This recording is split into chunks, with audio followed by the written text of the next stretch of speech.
ComC is your home for buying, selling, and flipping all the hottest trading cards. Their consignment marketplace is home to over 27 million cards across all sports, genres, and eras. With a ComC account, you can purchase cards from different sellers over time and ship them home together later, or immediately reprice them for sale on the ComC marketplace. To stay updated with ComC, please follow them on social media at CheckOutMyCards, one word, on Facebook, Instagram, and Twitter. To learn about offers, promotions, and more at ComC, please visit blog.comc.com.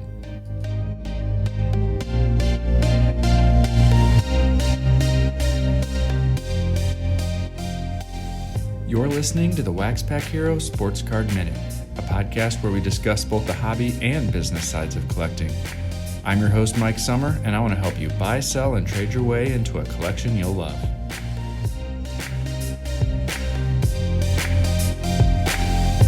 Hello everybody and welcome back to the WaxPackHero Sports Card Minute. I hope you had a great 4th of July weekend. We just got back from a little family vacation.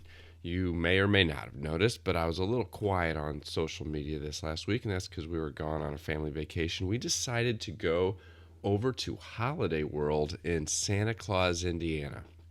Pretty nice little amusement park over there. It's kind of two parks in one. They've got kind of a full water park and a full roller coaster, other type ride park all together in one location. So we spent a couple days going there.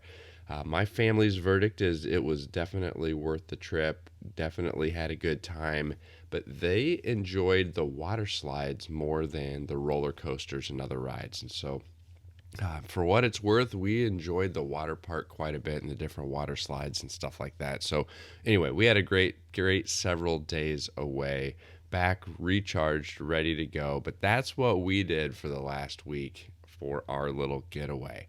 Well, today I've got another super collector interview for you. I'm going to bring you a conversation with Ian Badeer. He is a Royals super collector, and we're going to talk a little bit about that Royals super collection, why the Royals, and a couple of those former Royals that he is really focused in on. And so that's going to be our main topic today. After I tell you about Underdog Collectibles, the online shop run by collectors for collectors that breaks now 7 days a week across YouTube, Facebook, and Loop the app. They're also going to be in Nashville at the Nashville Card Show the weekend of July 15th. You can also visit them at their brick and mortar shop in Knoxville, Tennessee other times, and you can see their full selection of wax, singles, supplies, and even watch some of those breaks live and in the shop. They are also an approved group submitter to SGC, and I recently submitted another 5 cards through them, and you can see the results of those on social media. They should be out and available by the time you see this show. Check them out at udogcollect.com and tell them WaxPackHero sent you. I want to welcome Ian Badeer to the show today. He has a super collection that we're going to talk through, but I want to start with his Twitter. It says, I make custom sports cards, sing really loudly in my car, and play softball. I'm here to generate laughs, smiles, kindness, and encouragement. That sounds great, but what I don't see is anything about a super collection. What gives? So I'm one of those people where I'm not good at the social media presence part of the collecting world. So I'm like the people that know like who I am and what I collect and the players that I collect, they're aware of me mostly because they met me in person or, caught me on like a trading forum or something like that. But unfortunately, I'm not good at really getting my name or my brand out there because that hasn't really been my focus. I enjoy more of just the connecting with people than just advertising out to the world. Hey, I'm a super collector and this is my guy. So I guess that's why my profile doesn't call it out specifically. Well, earlier this year when I had put out the call to talk with super collectors, I'm glad that we connected and I got you on the list because I think this is going to be pretty good. So your primary focus has been the Royals, if I understand correctly. Talk to me a little bit about what was the inspiration for that? What got you started? What drives a collector to start hoarding the Royals, Alex Gordon, and Jermaine Dye? Okay, so I'll start as a kid, how I adopted the Royals as my team, because I am from Nebraska where we have no professional sports teams. So when I was 8, I was already really starting to enjoy just basic numbers. And so my brother had a box of baseball cards and he was like, Ian, I will sell you this box of baseball cards for $2 and you can start your baseball card collection. You know, it's one of those 800 count boxes. And I was like, that sounds like a wonderful deal. And I didn't care too much about the teams, but I really love the stats on the back. Holy cow, I love the stats. So stats are what got me into baseball. And then my brother was a fan of the Royals, so I figured I'd take a good hard look at them. They were the closest team to us. I loved that George Brett was a part of the Royals. And so at the age of 8, I adopted the Royals of my team, for better or for worse, mostly for worse for most of these years. So that's what got you connected to the Royals. Yeah. At what point did you decide that you weren't just going to collect cards, but you weren't just going to collect Royals, but you were going to super collect the Royals?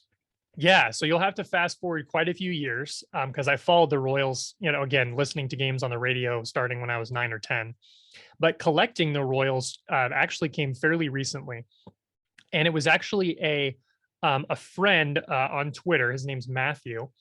And he was utilizing a website called Trading Card Database. And I was already familiar with the site. I'd used it a few times to try and chase down Alex Gordon cards because I would collect Jermaine Dye and Alex Gordon specifically, but not the Royals as a team. So I had no focus on the Royals as a team. I was just very focused on, do you have Jermaine Dye cards I need or Alex Gordon? And that's it. And that allowed me to kind of laser in on just the guys that I wanted, and they weren't overly expensive. So it allowed me to go through a lot of dry years financially and still occasionally pick up a card that I needed. What was it about Alex Gordon and Jermaine Dye that attracted you to them? So starting with Jermaine Dye, I became a fan of his just listening to how Royals announcer Denny Matthews described his play on the radio. So I had no TV to watch Jermaine Dye on. All I had was the call of the Royals games on the radio, and the way they talked about how Jermaine Dye played the game, I was hooked on him. And so my username since I was a kid has always been Die Hard Fan with a Y after Jermaine Dye, because he used to have a cheering section out in the outfield and they were called the Die Hard Fans for a little while. So that's how I got hooked on Jermaine. And then Alex Gordon is the Nebraska connection. Okay. So I got to watch Alex play here in Lincoln for the Cornhuskers, and of course loved the way that he played the game. And then when the Royals got the opportunity to draft him, you know, you're crossing your fingers hoping the team will take him. And when they did, that was just best of both worlds. You know, a guy I got to see play growing up is now going to go play for my favorite team. And then the decision to collect him came later in his career when he signed his final 4-year deal to stay with the Royals and almost like retire a Royal around the World Series. That was when I decided, okay, it's time to collect him now because he's probably going to be a Royal for life. How many cards have you gotten up to for both Alex and Jermaine? Give me 1 second and I'll give you the exact number. So when I started on Alex, I had 5 cards of his when I decided to start collecting him, and that was in 2016. And now, total number of cards I have of Alex Gordon is 2,568. And then for Jermaine Dye, I have 1,768 cards of Jermaine. All different, or some doubles in there, or? This is all unique cards, so doubles are not counted in those numbers. Awesome. Very cool. What has been kind of one of the more memorable finds that you've landed as you've been trying to track all these down? Oh man, there's been so many just crazy stories. I'd have to say the big theme of collecting or super collecting, whatever you want to call it, is patience. You have to be so patient in this game. It's not a race to collect your team or your player or whatever, your set or whatever you're focusing on. So what I would encourage collectors, especially those of us out there who don't have unlimited funds to spend on collecting, is to not sweat, you know, the small stuff when you miss an auction on, you know, a card that you needed. There will always be more cards out there for you to collect. It's highly unlikely you're going to get every single card of your player or team. We enjoy the chase, but there are some goals that are probably unrealistic. So it is my ultimate goal to get 100% of all of Alex Gordon and Jermaine Dye's cards? No, because I consider that an unrealistic goal. Doesn't mean I won't try and not enjoy every single step of the way and trying to get there. So for me, it's enjoying that process of just celebrating the little victories. Hey, I got one new card I needed of the guy. It didn't matter if it was a nickel card or a $5 card or a $50 card. Just enjoying that card for what it is and the knowledge that you get around the hobby from collecting your player or your team. So when I started collecting the Royals, my knowledge of baseball cards was limited to the scope of Gordon and Dye. And these are guys that have played from the mid 90s to now. So think about all the baseball cards and all the other sports cards that are out there that I had no awareness of, that I wouldn't be until I started collecting something else. So collecting the Royals exposed me to all these other oddball sets, flagship sets that everybody else loves and cares about. And I wasn't aware of them at all until I started collecting the Royals as a team. That's one of the cool things I think about the hobby is that it has this way of sucking you in. You get latched on to something, and then it just causes you to dig deeper and deeper and deeper. And you get down these rabbit holes. Yeah, you get on these rabbit holes, and you find some other cards that you had no idea about, but you just fall in love with. And along the way, you get to build relationships, meet new people, and build some friendships as you're trying to track these down too. I think that's really cool. Are there any that you've really had trouble finding, things that you really, really want, but haven't been able to land yet? Well, yeah. And I'm sorry, I forgot to give you a specific example of ones that I have completed. I'll give you one. Jermaine Dye, when I was collecting him around 2001, I asked my dad for permission to use his credit card because, I didn't have one. And I purchased one of his 2001 playoff absolute memorabilia opening day base cards. So It's got a piece of the base from the opening day game for the Royals, and there's 4 parallels of it. The single has 1, the double has 2 relics, 3, and then the home run parallel has 4. 20 years later, I finally got the 4th parallel. Nice. So you have the full run. So I finished it this year. Is the last one a 101, or how many of them were there? It's actually to 25. So the home run parallel is numbered to 25, but they don't pop up very often. And for whatever reason, when they had, I'd missed my chance at getting them. So that set finally got completed this year. Yeah, that would be pretty memorable. What about one that you're still trying to find? Yeah, ones that I'm still trying to find. My main chase outside of the numbers game is jersey cards. So for me, I love getting connected closer to the game of baseball. And relic cards, if they didn't exist, I don't know that I would be as involved in the hobby as I am today. Wow. So that's a very specific example where when the manufacturers started doing that, my interest in the hobby jumped tenfold, because you were putting in a piece of the shirt that a guy wore in an actual baseball game. And man, if you can find one of those that's even got dirt on it, how cool is that? So I've been very fortunate that with Alex Gordon, for example, they've, for the most part, used real game used relics in almost all of his cards. When you look at the hobby today, there's been just kind of a proliferation of relics throughout, and a lot of them now are just player worn or event worn. They're not actually from games, that they were played in, and the certification process has been less and less specific over the years. Yep. So I've just been fortunate that the guys that I collect, it's mostly real stuff, and that's what I absolutely love, is getting a piece of the game in a card. You talked about getting that connection or having that connection to the game. And earlier you talked about one of the driving forces behind Alex Gordon was the connection to Nebraska. Do you have another collection that's focused on Nebraska players, or a Nebraska focused collection as well? I do.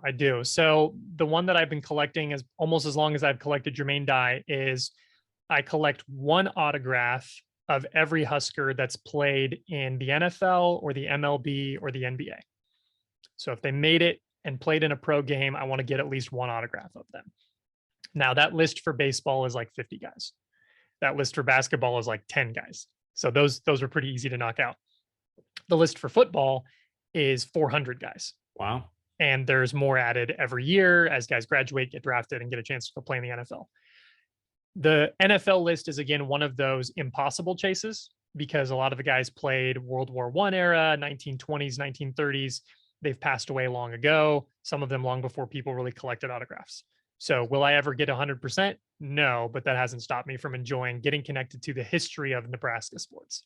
That's awesome. And so it sounds like they don't need to be in a Nebraska uniform or anything like that for you to get them. It's just a card of them, or an autograph card of them. Exactly. Very cool. I love that focus. I love the fact that it also is a variety, right? Like you've got one of the more popular players that they ever had with Alex Gordon in this more modern era. Jermaine Dye, while popular for a while, from a broad collecting perspective is a little more obscure, right? Yeah. Which I think is really cool. And then the Nebraska connection is something even different than the others, with you wanting the autograph versions of those cards. I think that's really cool.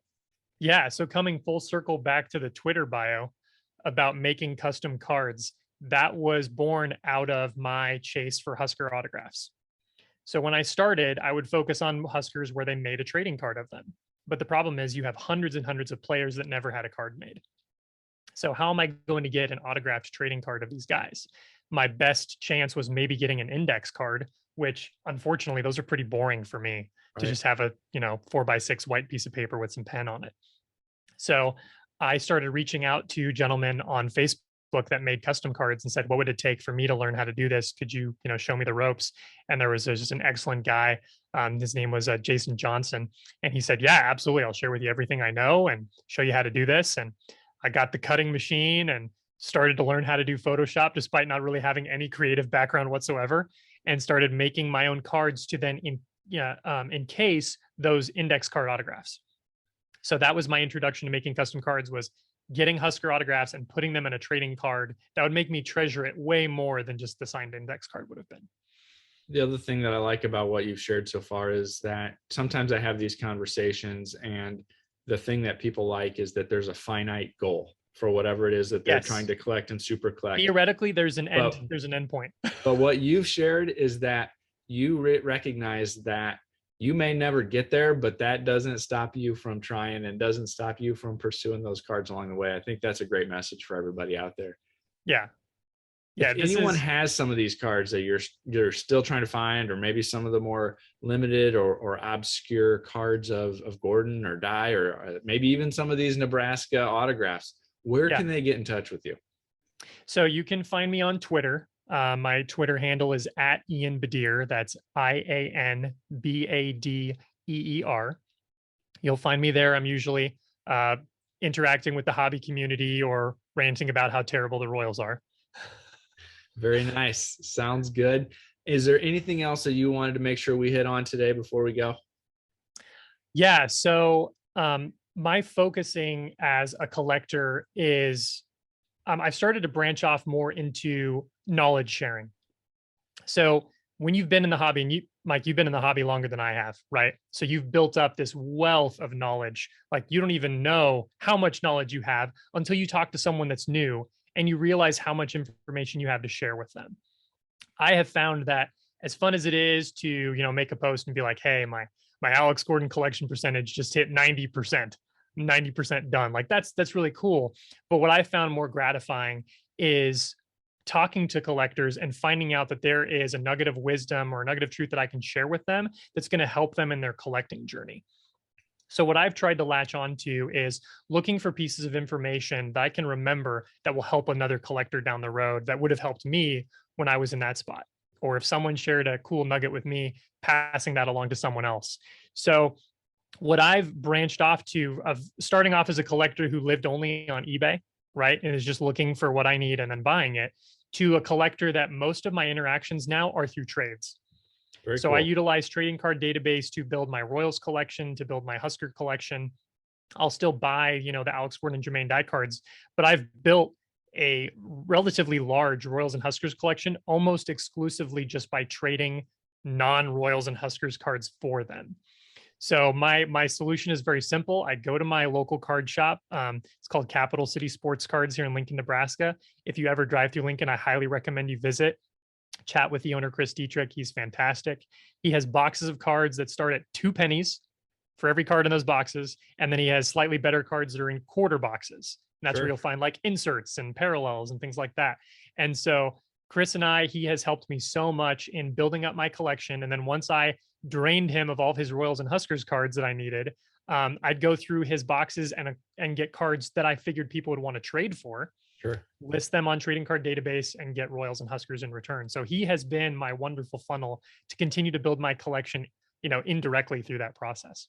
That's great to give him a shout out. And that is not the first time that trading card database has come up in some of these super collection conversations. So I'm glad to hear that you find value from that site as well. Well, hey, I really appreciate you joining me today. I love hearing about all of these different collections that people have and the focuses that they have, and hearing a little bit about how they go about tracking all those cards down. So thanks again, Ian, for joining me. Thanks so much for having me, Mike. Really appreciate it. Like the athletes we admire, the Sports Card Shop is changing the game.